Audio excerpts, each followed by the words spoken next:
दोस्तों, ये घटना आज से लगभग 40 साल पुरानी है, जब एक भटकती रूह का कहर हमारे गांव पर टूटा था। एक ऐसी रूह जो मौत बांटती थी। वे कभी भी कहीं भी किसी को भी अपना शिकार बना लेती थी।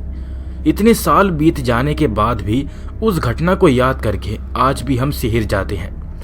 गांव के ज्यादातर लोग खेती बाड़ी करके ही अपना गुजारा करते थे और मिलजुल कर भाईचारे से रहना सबका काम था। बैलगाड़ियों की कतारें जब खेत की तरफ चलती थी तब अलग ही नज़ारा होता था। हुक्का पानी और दिन का खाना दाना साथ में होता था।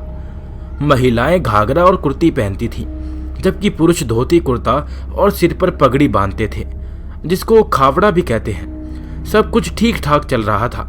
हर कोई अपनी अपनी जिंदगी में खुशहाल था। मगर ये सब तूफान आने से पहले की खामोशी थी। गांव से बाहर पूर्व दिशा में एक लंबी सी दीवार की तरफ एक कच्ची नहर बनाई गई थी, जो कच्चे तालाब में जाकर खत्म होती थी। उसके दोनों ओर घने पेड़ थे। आसपास की जगह भी घने पेड़ों के कारण किसी छोटे मोटे जंगल जैसी प्रतीत होती थी। बारिश और बाढ़ आदि का पानी उस नहर के रास्ते होते हुए तालाब में चला जाता था। एक शाम को कुछ छोटे बच्चे वहां पर खेल रहे थे। खेलते हुए शाम से कब रात हो गई उनको ध्यान ही नहीं रहा। तब एक बच्चा, जिसका नाम शामू था, वह बोला, रात होने वाली है, चलो अब घर चलते हैं, वरना माँ बहुत डांटेगी। तभी एक दूसरा बच्चा बोला, माँ का नाम लेकर बहकाता क्यों है? ये क्यों नहीं बोलता कि तुझे अंधेरे से डर लगता है? उसकी इस बात पर सभी बच्चे तालियां बजाकर हंसने लगे। तभी उसको थोड़ी दूरी पर ही एक सफेद साया सा नजर आया, जो उसकी तरफ ही आ रहा था। एक बच्चे की नजर उस पर पड़ी और वह चिल्लाया, भूत भूत भागो। उसके इतना कहते ही सभी बच्चे वहां से भागे और गांव तक पहुंचे।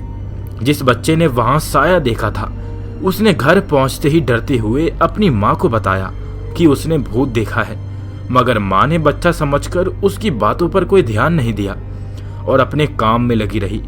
मगर इस छोटी सी घटना के बाद बहुत कुछ घटित होने वाला था, कुछ ऐसा जो किसी ने कभी सोचा भी ना हो। गांव के बाहर उसी कच्ची नहर से थोड़ी ही दूर पर गांव का सरकारी स्कूल भी मौजूद था। स्कूल के ही एक कमरे में चौकीदार और उसका परिवार भी रहता था। उसके परिवार में उसकी पत्नी के अलावा 2 बेटियां और एक बेटा भी था। एक रात सभी जब गहरी नींद में सो रहे थे, तब कोई रात के 11 या 12 बजे के आसपास चौकीदार पानी पीने के लिए उठा तो उसकी नजर बाहर मैदान में खड़े किसी आदमी पर पड़ी, जिसकी पीठ ही उसे दिखाई दे रही थी और चांदनी रात की हल्की रोशनी हर जगह फैली हुई थी। चौकीदार ने अपनी लाठी संभाली और उसकी तरफ बढ़ा। मन में यही सवाल था कि इतनी रात को कौन और क्यों वहां खड़ा है। कुछ पास जाकर देखा तो सफेद कपड़े पहने करीब 6 फुट का लंबा आदमी खड़ा था, जिसका चेहरा अब भी दूसरी तरफ ही था। चौकीदार ने अब जोर से कहा, कौन है वहां? मगर उसने पलटकर तक नहीं देखा। चौकीदार ने गुस्से में जाकर उसके कंधे पर हाथ रखा, मगर ये क्या, एक सफेद कपड़ा उसके हाथ में आ गया। वहां कोई इंसान नहीं था। चौकीदार बुरी तरह से डर गया। उसने सफेद कपड़े को जल्दी से एक तरफ फेंक दिया और घबराहट में इधर उधर देखने लगा। फिर उस कपड़े को देखा और एक बार फिर से उसके होश उड़ गए, क्योंकि वहां पर कोई कपड़ा था ही नहीं। चौकीदार के चेहरे पर खौफ नजर आने लगा। ये क्या बला थी?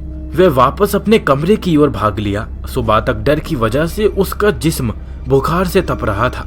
उस घटना के कुछ दिनों बाद ही वह चौकीदार वहां से अपना तबादला करवा के परिवार समेत किसी दूसरी जगह चला गया था। मगर ये तो सिर्फ शुरुआत थी। मगर ये तो महज शुरुआत भर थी। अभी एक दिन फॉर्च्यूनी की दुकान पर बैठे एक 15 साल के लड़के की गर्दन अपने आप टूट गई। वह चीखने लगा और वहीं पर उसने दम तोड़ दिया था। ये पहली मौत थी जिसने सभी को हिलाकर रख दिया था। कहीं कुछ नजर भी नहीं आ रहा था। फिर उसकी गर्दन किसने मरोड़ दी और उसको मार डाला था। डर और दहशत का माहौल बन गया था। उसके बाद तो जानवरों तक को नहीं छोड़ा उसने। कई जानवर भी मार डाले थे उसने। तरीका वही था, गर्दन मरोड़कर हत्या कर देना, और दिखाई तो कुछ भी नहीं देता था। सारा गांव इस गंभीर मसले का कोई हल निकालने के लिए चौपाल में इकट्ठा हो गया था। बड़े बुजुर्गों में से एक ने बोलना शुरू किया, देखो भाइयों, एक बात तो तय है कि गांव पर किसी बुरी शक्ति का कहर टूट रहा है। कोई ऐसी बुरी शक्ति जो जानवरों तक को अपना शिकार बना रही है। अब इससे बचने का रास्ता हम सबको मिलकर खोजना होगा। तभी भीड़ में से किसी ने कहा, रास्ता तो तब मिलेगा ना जब इस मुसीबत की कोई जड़ दिखे।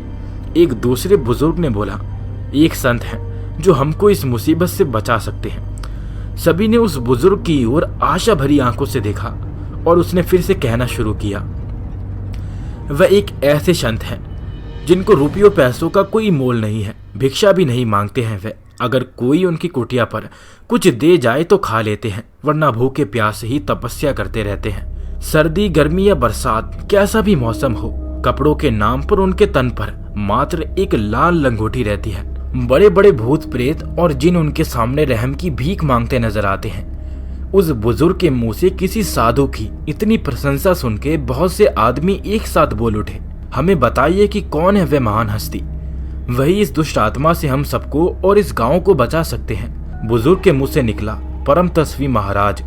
उसके बाद पूरा गांव एकमत हो गया कि परम तस्वी महाराज जी के पास ही जाना चाहिए। तय हुआ कि गांव के मुखिया और कुछ बड़े बुजुर्ग आज ही उनके पास जाएंगे।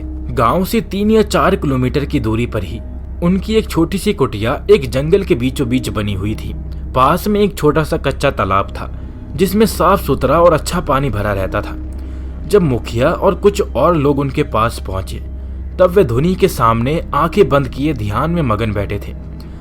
सभी ने उनको हाथ जोड़कर प्रणाम किया और थोड़ी दूरी पर उनके सामने ही बैठ गए थे। कुछ देर बाद उन्होंने अपनी आंखें खोली। मुखिया ने उनको गांव में घट रही भयानक घटनाओं के बारे में सब कुछ बताया और सहायता मांगी। अब पहली बार बाबा बोले, बहुत दिमाग चौंगड़ी मचा चुका है वह, अब उसके जाने का वक्त आ गया है। मुखिया ने अधीर बाबा से पूछा, महाराज वह है कौन और गांव वालों के पीछे क्यों पड़ा है? आखिर हम सबने उसका क्या बिगाड़ा है? मुखिया की इस बात पर उन्होंने कहा, कुछ चीजों का जवाब समय पर छोड़ देना ही बेहतर होता है। उसी रात को अपने घर के बाहर एक आदमी सोया हुआ था जिसका नाम शंकर था। उससे थोड़ी ही दूर पर उसके जानवर बंधे हुए थे। काली अंधेरी रात में एक अजीब सा सन्नाटा था। कभी कभार कुत्तों के भौंकने की आवाज आ जाती थी। अचानक से कुत्ते भौंक रहे थे और उन्होंने अब रोना शुरू कर दिया था, जैसे उनको किसी अनहोनी का पता चल गया हो। माहौल जैसे एकदम भयानक हो उठा था। सफेद कपड़ों में 6 फीट लंबा साया उसकी घाट के पास आकर खड़ा हो गया था। जो जानवर अब तक चुपचाप आराम कर रहे थे वे अचानक खड़े होकर रवाने लगे। ये शोरगुल सुनकर शंकर की आंखें खुल गईं और उसी पल उसने अपनी दाईं तरफ एक सफेद लबादला सा ओढ़े हुए एक साया दिखाई दिया, जिसके चेहरे के स्थान पर काला धब्बा सा दिखाई दे रहा था। शंकर दहल उठा। डर के मारे उसकी जवान जैसे ताले से चिपक गई हो। उसका शरीर जैसे जाम हो गया था। और फिर रात के अंधेरे में गांव में शंकर की चीखें गूंज उठी और वह चीखें उसकी अंतिम चीखें साबित हुई। सुबह उसकी लाश गांव वालों के सामने थी। संत महाराज पिछले 1 घंटे से ध्यान लगाकर एक स्थान पर बैठे थे। गांव की जिस नहर के पास सबसे पहले बच्चों ने उस रूह को देखा था, उसी स्थान पर आसन जमाए बैठे थे वे। उनके सामने एक हवन कुंड तैयार कर दिया गया था जिसमें प्रचंड अग्नि दहक रही थी। आसपास गांव के बहुत से लोग बैठे थे। बच्चे और औरतों को वहां रुकने की इजाजत नहीं दी गई थी, क्योंकि यहाँ कुछ भी ऐसा दिख सकता था जिससे वे डर सकते थे। बाबा पूरी तैयारी के साथ उस दुष्ट रूह का मुकाबला करने के लिए आए थे। उन्होंने आंखें खोली और मंत्र उच्चारण शुरू कर दिया। दिन का उजाला कहीं छुप रहा था और रात की गहरी चादर सी बिछ रही थी। तभी वहां पर बैठे हुए एक तगड़े युवक ने अंगड़ाई सी लेनी शुरू कर दी, यहाँ तक कि वह रेत में लोटपोट हो गया और जलती हुई आंखों से बाबा को देखकर दहाड़ा, कुछ नहीं कर पाएगा तू, मेरे कहर से कोई नहीं बच पाएगा, मरेंगे सब के सब। एकदम से हुए इस परिवर्तन से सभी सहम से गए। उस रूह ने उसके शरीर पर कब्जा कर लिया था। बाबा ने अपने मंत्रों के उच्चारणों की मदद से उस आदमी के शरीर से उस रूह को निकाला और पूरी तरीके से भस्म कर दिया। और फिर उस दिन के बाद से कोई भी भूतिया घटना सामने नहीं आई और गांव के लोग पहले की तरह की जिंदगी जीने लगे थे। और दोस्तों, इसी तरह इस कहानी का अंत हो जाता है। आशा करता हूँ आपको ये कहानी पसंद आई होगी। अगर आपको ये कहानी पसंद आई है तो इस वीडियो को लाइक करके चैनल को सब्सक्राइब कर ले, ताकि आने वाली और भी खौफनाक कहानियाँ आपको मिलती रहें सबसे पहले।